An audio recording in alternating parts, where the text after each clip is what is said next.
Devon Wolf, Mystical Drumming, mysticaldrumming.com. Speed. Should we play faster? Well, if we follow the system of mysticaldrumming.com, we will get faster. It will just happen automatically. It'll actually happen at an exponentially more rapid pace. So you will rapidly play faster. No pun intended, or pun intended, whichever one you want.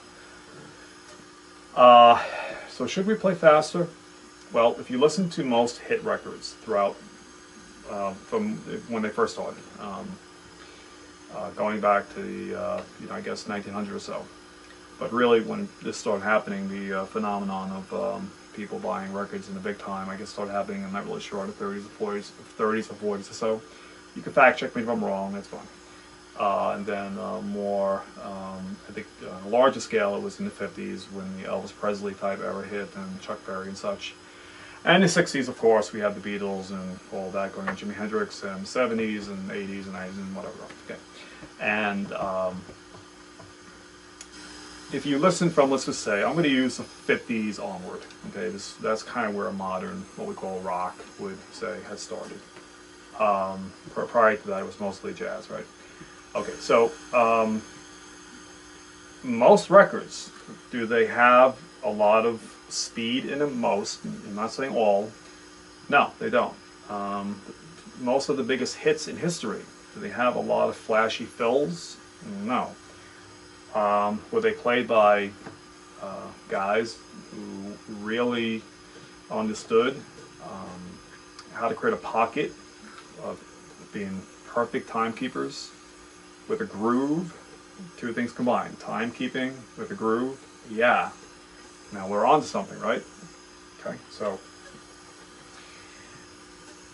speed should be used only when necessary, okay?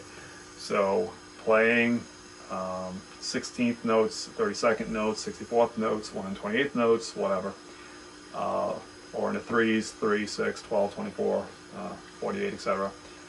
Going up to those numbers, when you go to higher numbers, that's really great that if you can do that, and you should be able to do that because it's fun.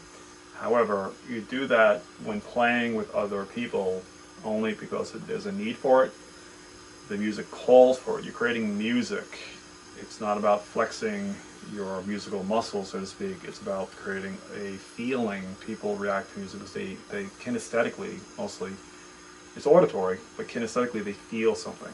So you're drumming, that's what the groove means. It's a feeling, right? So create speed, use speed when necessary, not when you're just throwing it in because it has no meaning to it then.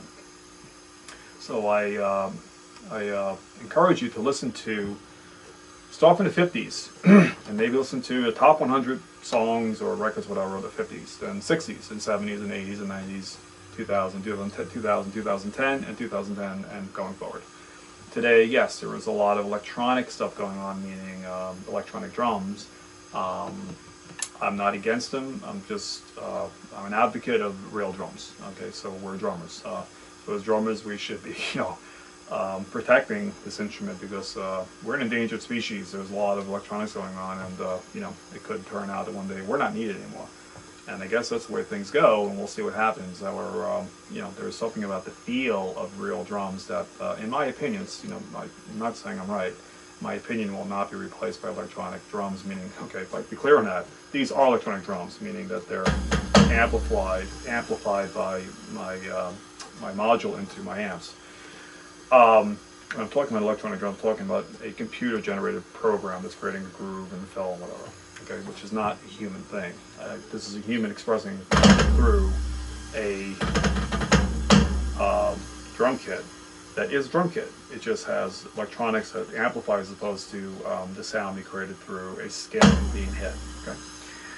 All right. So use speed only when necessary. Speed kills. On the road. Well, speed generally kills sound. In music, when it's not needed. Sometimes when it's needed, great. If you're playing death metal, for instance, yes, obviously you're going to have to play a lot of double bass very fast and your hands very fast and such. That's fine. Okay, maybe like you're doing Neil Peart type stuff, whatever, that's fine. You're going to need speed that's great. But for music, doesn't really call for it, then really, there's no need for it. Okay. However, another thing to be said on that, being able to play fast is critical, because when you can play very fast, when you can play patterns, whatever it may be, in 4s and 3 on your kit, whether it's a fill or a groove or a combination thereof. When you do it very fast, when you then go slow, you will do it much better slow. So I'm not saying don't play fast, I'm saying practice fast, as fast as you can actually, everything, and keep going forward. In other words, when you hit a threshold, let's say I can go 180 beats per minute with a certain, whatever, maybe a fill something. Okay, then the next day you come back and try 185, and then 190 and 195 and 200, etc. Everything that you do, push the limit constantly. If you use the techniques of mysticaldrumming.com, such things as visualizing and auditory, using your brain, and kinesthetic, and the martial arts of application of martial arts to the drums, which is what it's all about, mystical drumming, you'll be able to play very fast, very efficiently, but with dynamics, groove, and feel. So, yeah, definitely play fast when you're practicing, and then when you play with real cats, then generally you're not going to be doing that. You'll be playing slower, but you're playing slower very competently, because you do it like, much faster when you play it, 1/4 the speed or whatever that you can, much than you could go.